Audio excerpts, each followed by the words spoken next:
हा secular word एवढा चांगला आणि घातकी आहे.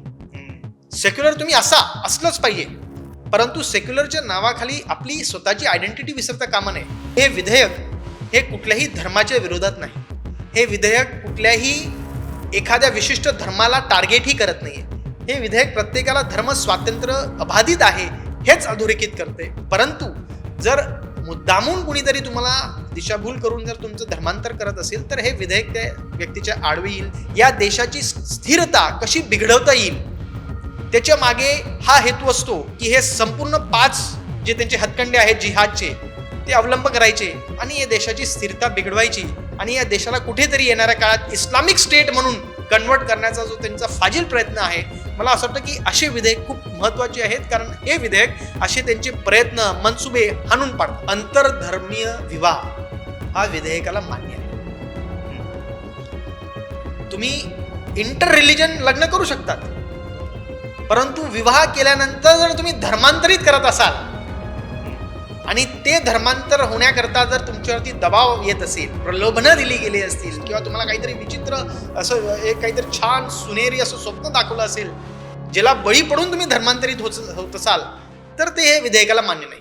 नमस्कार, महाएम टीव्ही मध्ये आपलं सर्वांचं स्वागत. मी ओमकार मुळे, कॅमेरा आहेत सेजल जाधव आणि जयेश पाटील. महाराष्ट्र धर्मस्वातंत्र्य विधेयक 2026 याविषयी काही दिवसांपासून बऱ्याच प्रमाणात चर्चा सुरू असल्याचं आपण पाहतोय. राज्याच्या विधानसभेत आणि विधान परिषदेमध्ये हे विधेयक पारित झाल्याचं आपण पाहिलं. लवकरच राज्यात याविषयी कायदासुद्धा लागू होईल. राज्यात वाढतं लव्ह जिहादचं प्रकरण पाहता अनेक हिंदुत्ववादी संघटनांकडून, हिंदुत्ववादी लोकांकडून अशा स्वरूपाचा कायदा राज्यात लागू व्हावा याविषयी मागणी सातत्यानं राज्य सरकारकडे होताना आपण पाहिलेली. तर लवकरच याविषयी कायदा हा राज्यात लागू होईल असं चिन्ह दिसत आहेत. तर या एकंदरीत कायद्याविषयी बोलायला, या कायद्यामागची नेमकी पार्श्वभूमी काय, कायदा लागू झाल्यावर नेमकं पुढे भविष्यात काय घडामोडी घडतील किंवा या कायद्याचा पुढे वापर कशा पद्धतीनं होईल याविषयी बोलायला आपल्यासोबत भाजप प्रवक्ते ॲडव्होकेट अनिकेत निकम आपल्यासोबत आहेत. नमस्कार अनिकेतजी. नमस्कार. खूप स्वागत. सरकारने मांडलेलं हे धर्मस्वातंत्र्य विधेयक नेमकं काय आहे आणि महाराष्ट्रामध्ये हे खास करून लागू करण्याची गरज का भासली, काय सांगाल? सर्वप्रथम मी महाराष्ट्राचे मुख्यमंत्री आदरणीय देवेंद्र फडणवीस साहेब आणि त्यांच्या सगळ्या मंत्रिमंडळाचं खूप खूप अभिनंदन करतो. कारण जो कायदा संपूर्ण राज्यात प्रत्येक व्यक्तीला अभिप्रेत होता, अपेक्षित होता, तसा धर्म स्वातंत्र्य संदर्भातला कायदा पारित झालेला आहे आणि येत्या काही कालखंडात देखील तो कायदा लागू देखील होणार आहे. आता मुळात या कायद्याची आवश्यकता का भासली आपल्याला कल्पना आहे ओमकारजी. आपण गेल्या काही वर्षात बघतोय एक विचारसरणी डोकावू पाहत आहे ज्याच्यात या देशाला, या राज्याला इस्लामिक स्टेटमध्ये परिवर्तन करायचं असा एक विचार आहे. आणि काही महिन्यांपूर्वी PFI म्हणून एक संस्था आहे, बँड संस्था, त्यांचे काही डॉक्युमेंट्स, दस्तावेज पोलिसांना सापडले. त्याच्यात विजन 2047 असे दस्तावेज होता ज्याच्यात या देशाला कसं इस्लामिक स्टेटमध्ये कन्वर्ट करायचा हा त्यांचा एक प्रोपॅगेंडा, हा त्यांचा एक रोडमॅप होता. आणि त्यात उर्दूमध्ये लिहिलं होतं, पोलिसांनी त्याचं हे केलं, ट्रान्सलेट केलं. त्यात एक होता रिलिजियस कन्व्हर्जन जिहाद, म्हणजे जसं लँड जिहाद आहे, बरोबर, वोट जिहाद आहे, आणि आता कन्व्हर्जन जिहाद आणि डेमोग्राफिक जिहाद देखील आहे. कन्व्हर्जन जिहाद म्हणजे काय, तर मुद्दामून एका विशिष्ट धर्माचे लोक हिंदू मुलींना प्रेमाच्या जाळ्यात अडकवायचं, त्यांना खोटी आश्वासनं द्यायची, प्रलोभनं द्यायचं आणि त्यांना लग्न करण्यास भाग पाडायचं आणि लग्न झाल्यानंतर त्यांना धर्मांतर करायला लावायचं, कन्व्हर्जन करायला लावायचं आणि मग अत्याचार करायचा. हे सातत्याने गेले काही वर्षांपासून आपण बघतोय. महाराष्ट्रात घडतंय, इतर राज्यांमध्ये देखील देशात घडतंय आणि त्यामुळे त्या राज्यात देखील असे धर्म स्वातंत्र्य संदर्भातले कायदे देखील आलेले आहेत. त्यामुळे हा कायदा लागू करण्याचं कारण याच्या मागचं असं आहे की प्रत्येक व्यक्तीला आपल्या संविधानाने धर्म स्वातंत्र्य हे अवलंब केलेलं आहे. कलम 25 अंतर्गत कॉन्स्टिट्यूशनच्या आर्टिकल 25 मध्ये असं म्हटलेलं आहे की प्रत्येक व्यक्तीला या देशात त्याचा जो धर्म आहे त्याचा प्रचार, प्रसार व अवलंब तो करू शकतो. परंतु प्रचार आणि प्रसारच्या नावाखाली जर तुम्ही एखाद्या व्यक्तीला प्रलोभनं देऊन, आमिष दाखवून, दबाव आणून, दिशाभूल करून, बळजबरीने, बेकायदेशीरपणे, अवैधरित्या जर त्याला धर्मांतर करू पाहत असाल तर ते कायद्याला मंजूर नाही. आणि सर्वोच्च न्यायालयाने या संदर्भात असं सांगितलं की प्रत्येक राज्याने त्यांच्या त्यांच्या परिस्थितीनुसार तिथे या संदर्भातलं कन्व्हर्जन बिल जे आहे ते पारित करावं. त्या दृष्टिकोनातून महाराष्ट्रात आता देखील हे विधेयक येऊ घातलेलं आहे. बऱ्याचदा अशी चर्चा होते किंवा असे आरोप सुद्धा केले जातात की हे विधेयक एका विशिष्ट धर्मालाच अनुसरून आहे किंवा एखाद्या म्हणजे धर्मालाच लक्ष केलं जात आहे. तर या आरोपांकडे तुम्ही कसं पाहता? नाही, मला असं वाटतं की हे अतिशय बेछूट, बेलगाम आणि तथ्यहीन आरोप आहे. कारण हे जर विधेयक तुम्ही बघितलं तर खऱ्या अर्थाने हे धर्मनिरपेक्ष विधेयक असं आहे. या विधेयकात असं नाही म्हटलं की अमुक अमुक धर्माच्या लोकांनी अमुक अमुक धर्माच्या लोकांना जर धर्मांतर करायला लावलं तर त्या धर्माच्या लोकांच्या विरुद्ध गुन्हा दाखल होईल. ते असं म्हणतं विधेयक की तुम्हाला धर्म स्वातंत्र्य पालन अवलंब करण्याचा संपूर्ण अधिकार आहे, परंतु जर तुम्ही जाणून बुजून एखाद्या व्यक्तीला धर्मांतर करण्यास प्रवृत्त करत असाल, जोर जबरदस्ती करत असाल, तर ते कायद्याला मान्य नाही, ते संविधानाला मान्य नाही. त्यामुळे हा कायदा धर्मनिरपेक्ष आहे, रिलिजियन न्यूट्रल आहे. तो कुठल्याही धर्माच्या विरोधात नाही. उलट तो जे पीडित आहे, जे थोडीशी वीकर सेक्शन ऑफ सोसायटी आहे, त्यांना संरक्षित करण्याचा हा कायदा आहे असं मला वाटतं. या विधेयकाचा म्हणजे विधेयक जेव्हा आपल्यासमोर मांडलं गेलं तर या विधेयकाचा मुख्य उद्देश नेमका काय म्हणावा? म्हणजे धर्मांतर रोखणं की धर्म स्वातंत्र्याचं संरक्षण करणं? बेकायदेशीर धर्मांतर रोखणं आणि संविधानाने बहाल केलेल्या धर्म स्वातंत्र्याला तिथे प्रोटेक्ट करणं. अच्छा. दोन गोष्टी आहेत या कायद्याच्या माध्यमातून. एक म्हणजे बेकायदेशीर धर्मांतर जे सुरू आहे त्याला आळा घालणं, त्याला थांबवणं आणि प्रत्येक व्यक्तीला त्याच्या स्वेच्छेप्रमाणे तो त्याचा धर्माचा पालन पोषण करू शकतो, प्रचार प्रसार करू शकतो, हे अधोरेखित करणं या कायद्यामागचा तो हेतू आहे. काही राज्यांमध्ये बघितलं की अशा प्रकारचे धर्मांतरण विरोधी कायदे यापूर्वी लागू झाले. म्हणजे एकूण 12 राज्य आहेत आपल्याला माहिती आहे. तर त्या अनुभवांच्या आधारावर महाराष्ट्रातील या विधेयकाकडे कसं पाहता येईल? ओंकारजी, खरं सांगू, ज्या ज्या राज्यांमध्ये, आता उत्तर प्रदेशमध्ये आहे, इतर राज्यांमध्ये आहे, जिथे जिथे हे असे धर्मांतराच्या संदर्भातले कायदे आले आहेत ना, तिथे हे जोर जबरदस्तीचे धर्मांतर करणं कमी झालेलं आहे. त्याला खरोखर तिथे टॅकल करणे, त्याला रिस्ट्रिक्ट करणे आणि त्याच्यावर कुठेतरी बंधन घालणं हे शक्य झालेलं आहे. नाहीतर अगोदर काय व्हायचं, आपल्या राज्यात उदाहरणार्थ एखाद्या व्यक्ती धर्मांतर जबरदस्ती करण्याची अनेक प्रकरणं घडलेली आहेत, लव जिहाद ज्याला म्हणतो, परंतु पोलीस तेव्हा काय लावायचे? IPC चे 420, अच्छा, 406 ब्रीच ऑफ ट्रस्ट, फसवणुकीचे गुन्हे लावायचे आणि हे कोर्टात टिकायचे नाही. कारण 420 जो इंग्रजांचा कायदा होता त्याच्यात धर्मांतर संदर्भातलं अभिप्रेत किंवा अपेक्षित नव्हतं ना. त्यामुळे तेव्हाचा कायदा किंवा आत्ताचा BNS कुठेतरी अपुरा पडत होता अशा परिस्थितींना डील करण्यासाठी. आणि त्यामुळे हे विधेयक अतिशय महत्वाचं आहे. आणि जिथे जिथे हे विधेयक आलं आहे त्या त्या राज्यांमध्ये असे अवैध धर्मांतर थांबलेले आहेत किंवा निश्चितच त्यांचं जे प्रमाण आहे ते कमी झालेलं आहे. विरोधक असं म्हणतात की हे जे विधेयक आहे ते एका विशिष्ट पक्षाने याचा राजकीय हेतू सिद्ध करावा म्हणून समोर आणलेला आहे. तर या आरोपांकडे तुम्ही कसं? असं आहे, विरोधक प्रत्येक गोष्टीत काहीतरी चूक शोधतीलच. आणि मला असं वाटतं की विरोधकांनी देखील प्रत्येक ठिकाणी राजकारण करण्याची आवश्यकता नाही. कारण मी अगोदर सांगितल्याप्रमाणे हे विधेयक हे धर्मनिरपेक्ष आहे, हे रिलिजन न्यूट्रल आहे. हे विधेयक असं कुठेही म्हणत नाही की याच धर्माचे लोक धर्मांतर करत असतात किंवा हेच लोक धर्मांतरित होत असतात, असं अजिबात नाही. या विधेयक हे अधोरेखित केलं आहे की कलम 25 अंतर्गत संविधानाच्या प्रत्येकाला त्याचा धर्म पालन करण्याचा पूर्ण अधिकार आहे. परंतु जर तुम्ही जबरदस्ती करत असाल तर निश्चितच ते मान्य नाही. त्यामुळे विरोधक शेवटी असं आहे की कुठेही डाळ शिजत नसेल तर मग बेछूट बेलगाम आरोप करायचे, दिशाभूल करायची आणि जन माणसात गोंधळ निर्माण करण्याचा प्रयत्न करायचा. ते करतायत, परंतु महाराष्ट्राची जनता सुज्ञ आहे. ते अशा फॉल्स गोबेल्स प्रोपॅगंडाला बळी पडणार नाही याची मला खात्री आहे.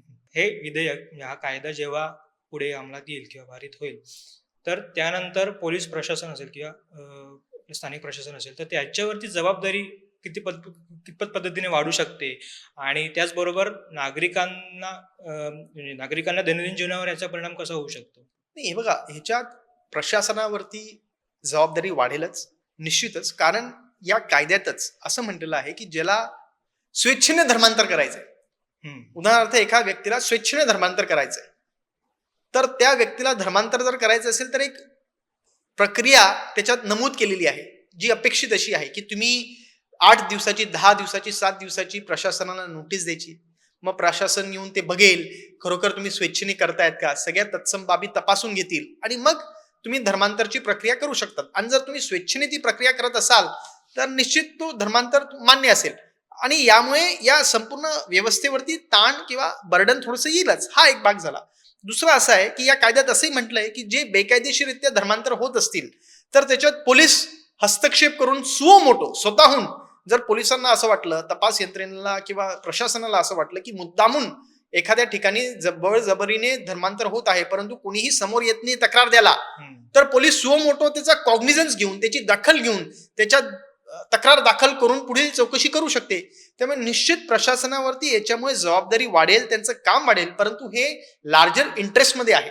कारण धर्मांतर कुठल्या लोकांचं होतं, जे अल्पवयीन असतात, ज्यांना कळत नाही, ज्यांना समजत नाही, ज्यांना उचललेल्या पावलांचे कॉन्सिक्वेन्सेस पडसाद काय उमटतील याचा भान नसतो, जे कधी कधी प्रेमात बेभान होऊन जातात. आणि त्यामुळे अशा तरुणींना, अशा युवतींना मुद्दामून फसवायचं आणि त्यांना धर्मांतर करायला लावायचं, हा एक खूप मोठा एजेंडा आहे. आणि मला असं वाटतं अंकरजी की इथे आंतरराष्ट्रीय शक्ती देखील काही प्रमाणात सक्रिय आहे. या देशाला एन केन प्रकारे या देशाची स्टॅबिलिटी डिस्टर्ब करायचं. म्हणजे बांगलादेशवरनं रोहिंग्या येतात, ते थोडासा वेगळा विषय बोलतोय, परंतु बांगलादेशवरनं रोहिंग्या येतात, ते पश्चिम बंगालला राहतात, तिथले आधार कार्ड घेतात, मग ते मुंबईत येतात, मुंबईत जागा ते बळकावतात, मग त्यांचा लँड जिहाद सुरू होतो. लँड जिहाद नंतर मग ते डेमोग्राफी चेंज करण्याचा प्रयत्न करतात. तर डेमोग्राफी चेंज कशी होईल, तर मुद्दामून आपल्या हिंदू अल्पवयीन मुलींना फसवायचं, प्रेमात अडकवायचं, त्यांना दिशाभूल करायचं, प्रलोभनं द्यायची, आमिष दाखवायचं, दबाव आणायचा, लग्न करून घ्यायचं आणि त्यानंतर धर्मांतर करायला लावायचं. भिवंडीमध्ये घडलेलं आहे, अनेक वेळा बँड्रा ईस्ट मध्ये आहे, मालवणीमध्ये घडतंय. आणि या संपूर्ण प्रकरणात मग काय करतात, लँड जिहाद होतो. डेमोग्राफिक जिहाद म्हणजे काय, तर डेमोग्राफी म्हणजे जे पर्सेंटेज आहे डेमोग्राफीचं ते डिस्टर्ब होतं. एक विशिष्ट धर्माच्या लोकांची डेमोग्राफी वाढवण्याचा प्रयत्न केला जातो. आणि कन्व्हर्जन जिहाद, कन्व्हर्जन जिहाद म्हणजे काय की तुम्ही बळजबरीने, आमिष दाखवून, प्रलोभन देऊन, एल्युरमेंट करून त्यांना धर्म बदलायला लावायचा. तर हा एक त्यांचा 5 प्रॉंग अप्रोच आहे. की हिटलरच्या काळात एक ब्लिट्स क्रेग नावाची स्ट्रॅटेजी असायची हिटलरची, की युद्ध करत असताना attack by air, water and land.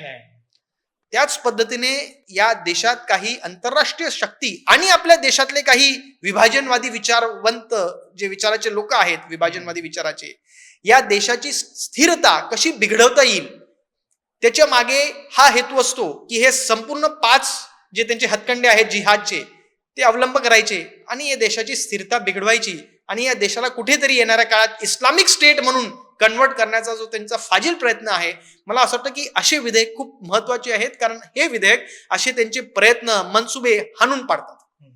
तुम्ही आता मगाशी मुंबईचा उल्लेख केला, मुंबई परिसरातल्या ठिकाणांचा उल्लेख केला. मुंबईमध्ये जी बांगलादेशी घुसखोरीचं प्रमाण मध्यंतरी वाढल्याचं आपण पाहिलं. म्हणजे 30 सारखी संस्था जी आहे तर त्यांनी सुद्धा एक त्यांचा अहवाल काढलेला, त्यातून एक आकडेवारी समोर आलेली.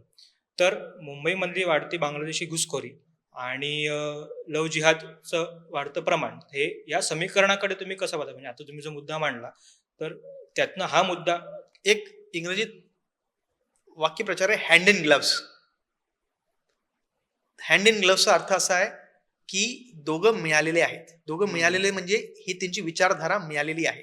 एकीकडे लँड जिहाद, लँड जिहादच्या माध्यमातून वोट जिहाद, कारण तुम्ही एकदा शिरलात की तुम्ही आधार कार्ड मिळवतात बेकायदेशीररित्या, आधार कार्ड मिळाला की तुम्हाला मतदानाचा अधिकार प्राप्त होतो. त्यामुळे SIR ची आता प्रक्रिया चालली आहे, ज्याच्यात SIR च्या वेळेस असं म्हटलं जातं की Aadhaar is not the only proof of your identity of citizen of this country.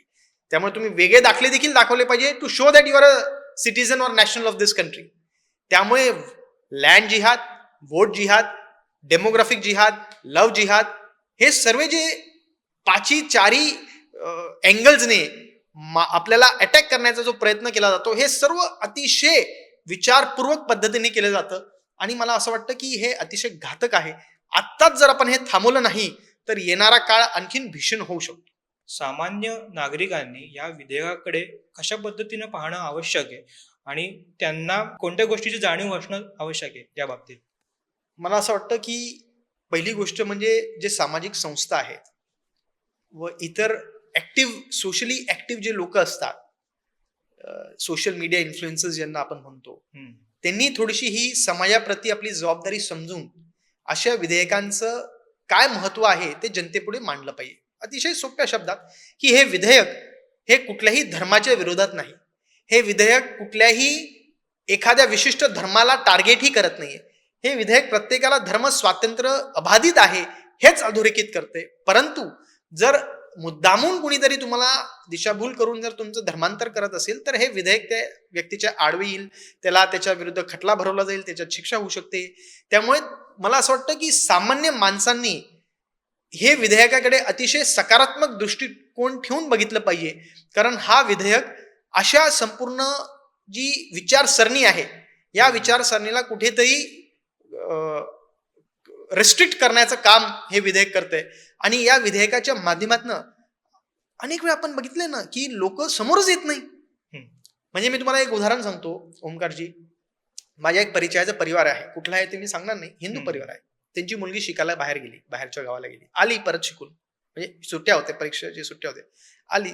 ती खोलीत एकटी होती. तिची आई नॉक केलं की बाबा काय झोपली असेल बघायला.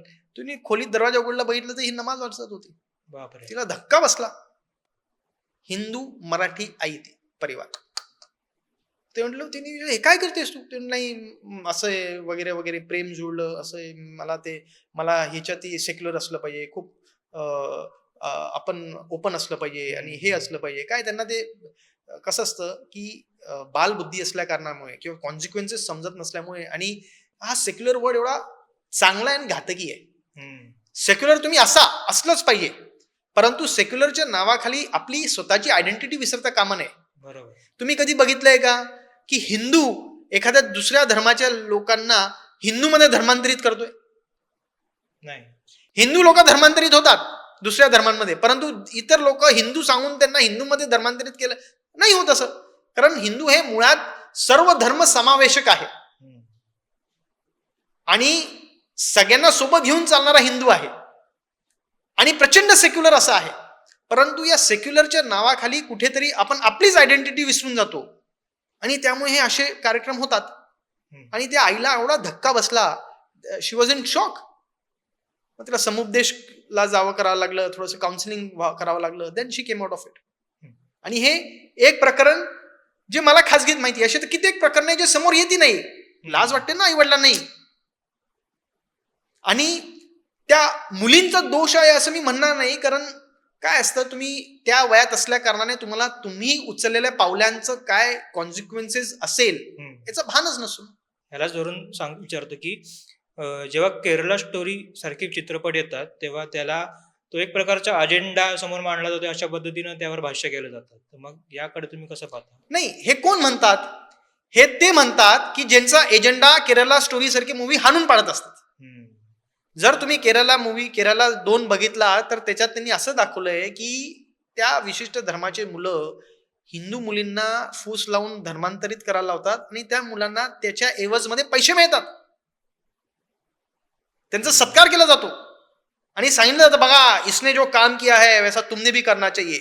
आणि ते तिथे एक वाक्य आहे त्या पिक्चरमध्ये की एखाद्या हिंदू मुलीकडे फक्त ते हिंदू मुली म्हणून बघत नाही, तर ते एक फॅमिली ट्री आहे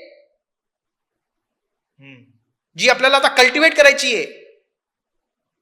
कारण हिच्यातून या संबंधातून येणारे मुलं हे त्या धर्माचे असतील. आणि म्हणून या विधेयकामध्ये हेही म्हटलेलं आहे की जर धर्मांतर करायला लावलं आणि त्यातून मुलं जर झाले तर ते मुलं आईच्या पूर्वाश्रमीचा धर्म त्यांचा ते असणार आहे. हे खूप महत्वाचं आहे. म्हणजे जरी धर्मांतरित करायला लावलं आणि जरी एजेंडा हा असेल की धर्मांतरित केल्यानंतर 3-4 मुलं करायचे, आपल्या धर्माचे लोक डेमोग्राफिक जिहाद ज्याला म्हणतो, पण ह्या कायदा त्याला आता आळा घालतो ना. बरोबर. पूर्वाश्रमीचा आईचा जो धर्म असेल तोच त्या धर्म त्या मुलांचा असेल.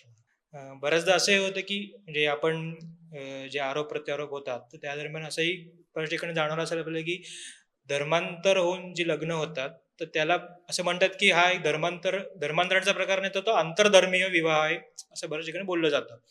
तर आंतरधर्मीय विवाह आणि धर्मांतर यामधील सीमारेषा नेमकी काय असावी आणि विधेयक या दोन्ही गोष्टींकडे कशा पद्धतीने पाहतात? आंतरधर्मीय विवाह हा विधेयकाला मान्य आहे. तुम्ही इंटर रिलिजन लग्न करू शकतात. बरोबर. परंतु विवाह केल्यानंतर जर तुम्ही धर्मांतरित करत असाल हम्म. आणि ते धर्मांतर होण्याकरता जर तुमच्यावरती दबाव येत असेल, प्रलोभनं दिली गेली असतील, किंवा तुम्हाला काहीतरी विचित्र असं एक काहीतरी छान सुनेरी असं स्वप्न दाखवलं असेल, ज्याला बळी पडून तुम्ही धर्मांतरित होत असाल, तर ते हे विधेयकाला मान्य नाही. आणि ते संविधानालाही मान्य नाही. संविधान काय म्हणतं? संविधान म्हणतं प्रत्येक देशवासियाला त्याच्या धर्माचा प्रचार प्रसार अवलंब करण्याचा 100% अधिकार आहे. ते तुम्ही करा. परंतु त्याच्या नावाखाली दुसऱ्या व्यक्तीला जर तुम्ही धर्मांतरित करायला लावत असाल तर ते मान्य नाही. परंतु एक पाऊल पुढे जाऊन हे विधेयक असं म्हणतं, तरी सुद्धा जर तुम्हाला धर्मांतर करायचं असेल स्वेच्छेने, तर एक प्रक्रिया दिलेली आहे. नोटीस द्यायची, प्रशासनाला कळवायचं, प्रशासन ते तपासेल. You can do it. वनवासी, अशिक्षित आणि उपेक्षित समाज घटक धर्मांतरणाला प्रामुख्याने बळी पडताना आपण पाहिलंय. तर तेव्हा हा कायदा त्यातील तरतुदी या समाजापर्यंत पोहोचवण्यासाठी कशा पद्धतीने जनजागृती करता येईल? सुशिक्षित लोकही अशा गोष्टींना बळी पडतात बरं. फक्त उपेक्षित, पीडित हेच नव्हे तर काही सुशिक्षित लोकही पडतात. कारण मी सांगितल्याप्रमाणे प्रेम हे अंधळ असतं. एक जुनी म्हण आहे, love is blind and everything is fair in love and war. आणि जेव्हा समोरचा व्यक्ती एक एजेंडा घेऊन तुम्हाला अप्रोच करतो, तुम्हाला कळत नाही ना, तुम्हाला थांगपत्ता लागत नाही, त्याचे मनसुबे काय आहे, त्याचा हेतू काय आहे हे कळतच नाही, आणि ते कळेपर्यंत उशीर झालेला असतो. आता हा जो कायदा आहे, हे समाजाचे जे घटक आहेत, जे लवकर इन्फ्लुएन्स होतात, जे लवकर अशा गोष्टींना बळी पडतात, त्यांना संरक्षित करण्यासाठी हा कायदा आलेला आहे. आणि त्यामुळे उपेक्षित, पीडित ह्या लोकांना जर कुणीही पैसे देऊन, बरं असं नाही की एक विशिष्ट धर्माचेच लोक एका विशिष्ट धर्माच्या लोकांना धर्मांतरित करायला लावतात, दुसऱ्या धर्माचे लोकही करायला लावतात. तशी घटना घडलेल्या आहेत, नाही असं नाही. तेव्हा पैशांचं आमिष दिलं जातं किंवा सांगितलं जातं इथे जास्त सुखसोयी मिळतील, जास्त तुम्हाला जीवन जगण्याचा कन्सेप्ट हा खूप स्वतंत्र आहे, आणि तुमचा कन्सेप्ट जो जीवन जगण्याचा तो अतिशय संकुचित आहे, हा स्वतंत्र आहे, ह्याला दायरा नाही, ह्याला खोली नाही, काही बंधन नाहीत, असे काहीतरी भंपक काहीतरी आश्वासनं, काहीतरी आयडियाज द्यायचे आणि स्वतंत्र धर्मांतरित करायला लावायचं. मग असे लोक जे मॅलिबल, ज्याला आपण इंग्रजीत म्हणतो, लगेच जे बळी पडतात, लगेच जे विश्वास ठेवतात, अशा लोकांना वाचवण्यासाठी, त्यांचं संरक्षण करण्यासाठी हे विधेयक आहे. कारण जेव्हा असं धर्मांतर होत आणि त्यांनी तक्रार केली, त्यांच्या परिवाराच्या लोकांनी तक्रार केली, निश्चित प्रशासन यात चौकशी करेल. जर ही संस्था, ते लोक याच्यात जर आढळले तर त्यांच्याविरुद्ध गुन्हा दाखल होतो आणि त्यांच्याविरुद्ध खटला भरवला जातो, आणि 7 वर्षापर्यंतची शिक्षेची तरतूद आहे, 5 लाखाचं दंडपर्यंतची शिक्षा तरतूद आहे. त्यामुळे अशा चांगल्या तरतुदी यात विधेयकात आहेत. आपण मध्यंतरी काही उदाहरणं या विषयात बघितली. एक म्हणजे पुण्यातली जी आता मध्यंतरी एक बातमी आली की सुर्वे नावाची मुलगी जी पुन्हा तिने घरवापसी केली, तर ही एक बाजू. आणि दुसरी म्हणजे बिगवणचं प्रकरण असेल, किंवा आता मोनालिसा जी महाकुंभाच्या दरम्यान व्हायरल झालेली, तिचा मुद्दा असेल. तर या प्रकरणांकडे या विधेयकाच्या पार्श्वभूमीवर कसं पाहता आपण, आणि ही उदाहरणं कायद्याची गरज अधोरेखित करतात का? मोनालिसा, तिचं लग्न कुठे कर्नाटकात झालं, तिथे हा विधेयक आहे का? नाही. हे विचारपूर्वक केलेल्या गोष्टी असतात. आता तिला ही गोष्ट माहीत आहे, नाही माहीत, वी डोंट नो. त्यांचं खरंच प्रेम असेल, ती स्वेच्छेने धर्मांतरित करत असेल, वी डोंट नो. परंतु असे अनेक मुली आहेत ज्यांना कळत नसतं, ज्यांना ते काय करतात हे उमजत नसतं, समजत नसतं. अशा युवतींसाठी, त्यांच्या संरक्षणासाठी हा कायदा बनलेला आहे. तो इतर 12 राज्यांमध्ये आहे. महाराष्ट्र आपला 13वा राज्य होत आहे. महाराष्ट्रात, आणि अतिशय मला असं वाटतं की फडणवीस साहेबांनी, स्वतः ते गृहमंत्री देखील आहे, अतिशय सूक्ष्म अशा तरतुदी या कायद्यात ठेवलेल्या आहेत. हा कायदा धर्मनिरपेक्ष आहे याची पूर्ण काळजी घेतलेली आहे. आणि या कायद्याबद्दल जर कुणी मुद्दामून हेतुपुरस्सर विरोधक ब्रँडिंग करत असतील एजेंडाचं, तर ते टिकणारं नाही. कारण मुळात या कायद्यामध्ये स्पष्टपणे नमूद केलंय की तुम्ही धर्माचा प्रचार प्रसार करा, कुणीही हरकत घेणार नाही. But if you instigate, if you put pressure, give allurements, then it is not permissible. बघा, म्हणजे धर्मस्वातंत्र्य विधेयक जे आता महाराष्ट्रामध्ये ज्याविषयी प्रचंड प्रमाणात चर्चा सुरू आहे आणि जे आता लवकरच पारित होऊन त्याचा कायदा सुद्धा काही दिवसात काही महिन्यामध्ये लागू होईल, तर हे विधेयक, हा कायदा किती महत्त्वाचा आहे आणि विशेषतः हिंदू मुलींच्या दृष्टिकोनातून त्यांच्या पुढील जीवनासाठी त्यांचं संरक्षण म्हणून हा कायदा महाराष्ट्रात लागू असणं किती महत्त्वाचं आहे, हा कायदा आपल्याला नक्की सांगतो. धन्यवाद अनिकेतजी, आपण वेळात वेळ काढून मायम टीव्हीला मुलाखत देण्याकरता आलात. धन्यवाद. व्हिडिओ कसा वाटला हे आम्हाला कमेंट करून नक्की कळवा. व्हिडिओ आवडल्यास आमच्या फेसबुक पेजला लाईक आणि यूट्यूब चॅनलला सबस्क्राईब करायला विसरू नका. तुर्तास धन्यवाद.